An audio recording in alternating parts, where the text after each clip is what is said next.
Magandang hapon po. Ako po ay si Samara Asha G. Valenciano. At ngayon araw po, ako po ay i-interview ng aking nanay gamit ng iba't ibang uri ng pangalip pananong. Simulan na natin. Narito si Ginang Jocelyn Grace Valenciano. Hello Mama, Hello, Samara. kamusta ka na? Ready ka na bang i-interview kita? Ready na. Meron ako dito mga series na tanong na itatanong ko sa inyo. Unang tanong, ano ang pinaka-memorable na experience mo noong bata ka pa? Isa sa mga hindi makakalimutan kong mga karanasan ng aking kabataan ay noong ako ay nasa high school. Para sa akin, ito ay ang pinakamasayang parte ng aking kabataan at aking pagiging estudyante dahil dito ay kasabay ko sa aking paglaki at pagiging mature ng aking mga kaibigan.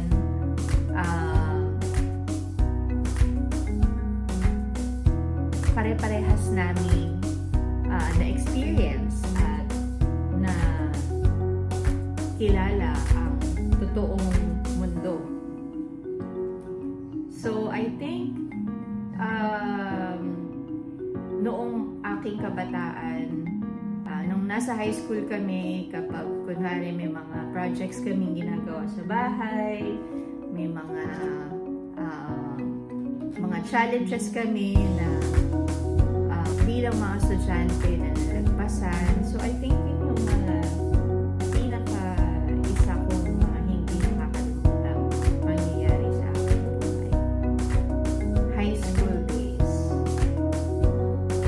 Salamat sa iyong sagot. Question 2. Sino ang taong pinaka-naka-expire sa iyo nung magsisimula ka sa school?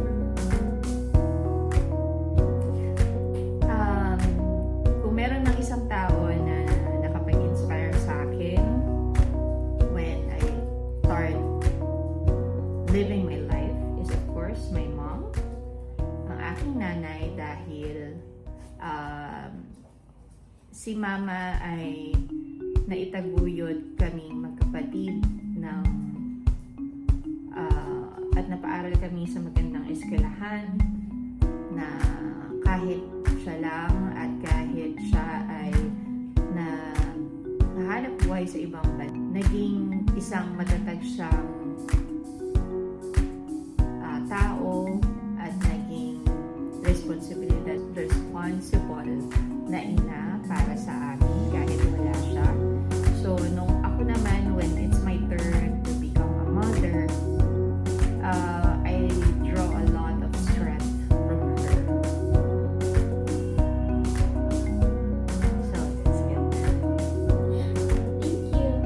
Okay, next question. Saan mo gustong magbakasyon kung may free time ka?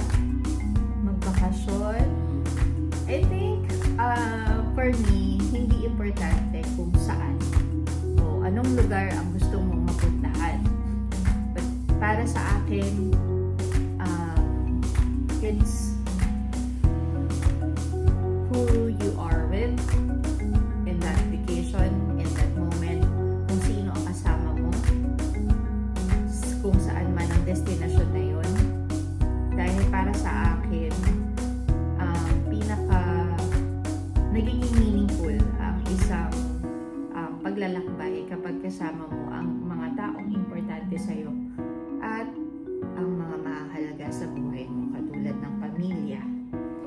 So, kung saan man ito, kung may pagkakataon, siguro sa Norway. Doon man nakikita yung sa Norway kung saan nakikita mo siguro kung ako ay mabibigyan ng pagkakataon, I think gusto kong makita ang Northern Lights. Northern Lights, is it in Norway? Bakit mo pinapahalagaan ang pamilya higit sa lahat? Ang pamilya ang pinakamahalaga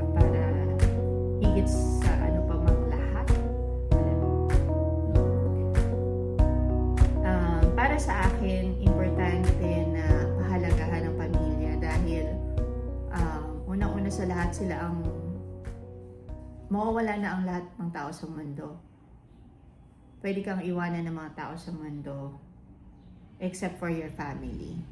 You cannot ever replace them because if you have friends, if you have your community with you, hindi pwede ka naman nilang yun yung mga pwedeng palitan, pero ang pamilya mo, hindi mo siya napapalitan. Wow. Okay. Thank you for that answer. Okay. Last question. Kailan mo natutunan ang pinaka-importanting aral sa buhay mo? Pinaka-importanting aral sa buhay ko, I think, aking napagtanto nung ako'y nagkaroon na rin ng sariling pamilya. Dahil kapag ikaw ay nagkaroon na ng sariling pamilya, it will be your chance na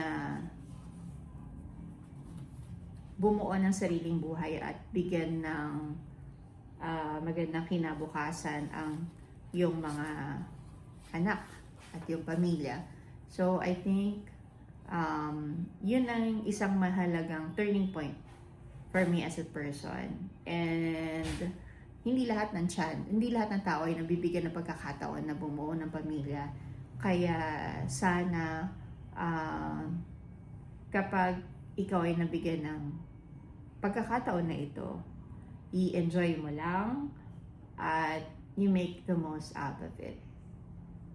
Wow. Very touching yung sagot. Okay. At that was the last question na. At dito nagtatapos ang aming interview.